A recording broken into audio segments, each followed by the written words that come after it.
Cela ressemble à un combat entre deux jeunes lions de 2 ans. Malgré les grognements, les lions ne montrent pas les dents, ne sortent pas les griffes et leur langage corporel tient plus du balai que de l'agression. Ils s'amusent à lutter, les jeunes et les adultes, seuls ou en groupe, de plusieurs espèces de mammifères et d'oiseaux jouent. Mais pourquoi?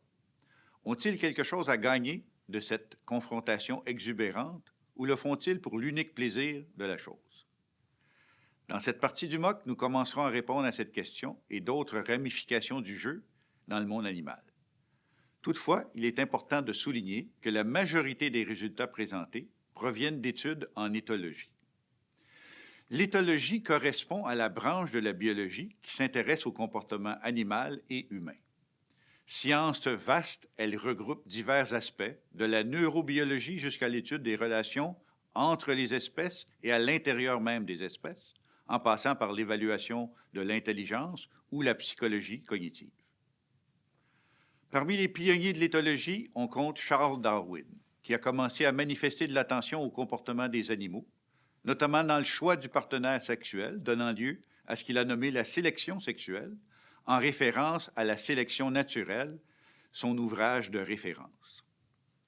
Apparu seulement à la moitié du 19e siècle, l'éthologie connaît un essor certain durant le 20e siècle qui se poursuit encore aujourd'hui. Cette discipline évolue au gré des découvertes, elle a transformé la vision que l'on pouvait avoir des animaux. Au 20e siècle, ce sont surtout Frisch, Lorenz et Tinbergen qui font avancer à grands pas l'éthologie.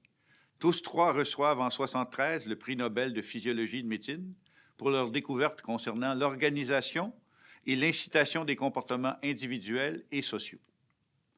Parmi les figures les plus reconnues de l'éthologie qui ont révolutionné l'approche de cette science du comportement, les combats de Jane Goodall et Dian Fossey pour les grands primates sont parmi les plus connus du grand public. Dian Fossey est spécialisée dans les études du comportement des gorilles. Elle les a étudiés régulièrement dans les forêts des montagnes du Rwanda. Jane Goodall a décrit pour la première fois les outils et inventions des chimpanzés qui se révèlent multiples, complexes et empreints d'un caractère traditionnel. Ils sont utilisés inégalement selon les communautés de singes dans les différentes forêts. À Gombe, en Tanzanie, les chimpanzés excellent dans la pêche aux fourmis.